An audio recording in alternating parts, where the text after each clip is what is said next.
All right, what's up guys? Welcome back to the Lean and Mean Academy. This video is titled The Biggest Mistake I Made with My Pressure Washing Trailer.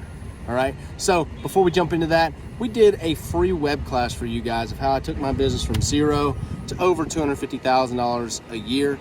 It'll be the first link in the description, first link in the comments. It's a free web class. We put it together for you guys. And I talk about three things: how I get clients, how I keep clients, and how I position to look like the top guy in my city, even when I was first starting out. So click that, sign up. Look forward to seeing you on there. All right, so the biggest mistake I made when I first got my trailer, and look, most trailers are gonna have this mistake on them because it's kind of costly to do this step. But I do wish that more trailers, Cody at Southeast Soft Wash actually does this step when he sells trailers. But I did not have any coating on my trailer. All right, so as you can see, this is Line-X'd, right? We hit it when we were installing this, so don't hit it with this rig.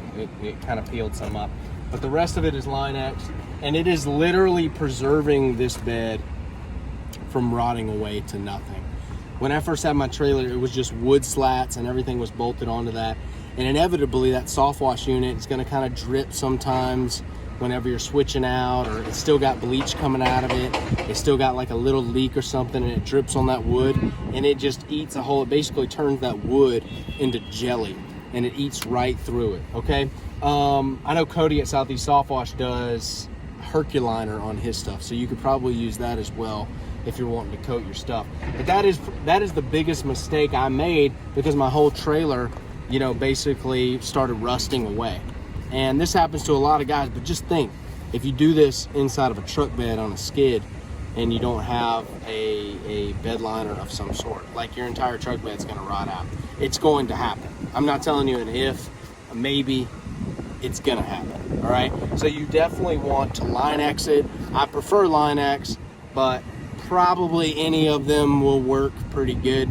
Line-X is known that it's not gonna bubble as long as they treat it right and they sand it down and they prep everything, make sure it's super clean. And that's what they did on this. And this is the 98, baby, she ain't new. So they definitely had to do a little work on it and make sure the bed was sanded down and make sure all the paint, loose paint, was removed. But that'll keep you tight, man, and make it to where you're not gonna rust away to nothing. And then it just turns into a fish reef. Sometimes guys wanna buy a bleach neutralizer. There's a toss-up as to the longevity of that, or whether it works long-term or whether it doesn't. I don't know that it's been around long enough to where we've been able to see, you know, 4 or 5 years down the line, or 2 years down the line. Frankly, 2 years is enough to be able to tell.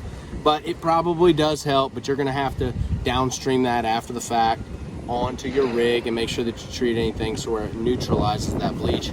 I just like to use some good old-fashioned water, because our margins in this business are high enough to where if the thing, after I've cleaned it and rinsed it and, you know, coated it in Line-X, if it still rusts away, we got enough money to buy a new one. All right, so that's the deal with that. You know, I like to treat a lot of my stuff on my rig as a consumable, and sadly the entire bed will be treated as a consumable within 5 years, because you could probably buy another 50 of them if you run this business correctly. So guys, look, jump in the web class. It's the first link in the description, first link in the comments.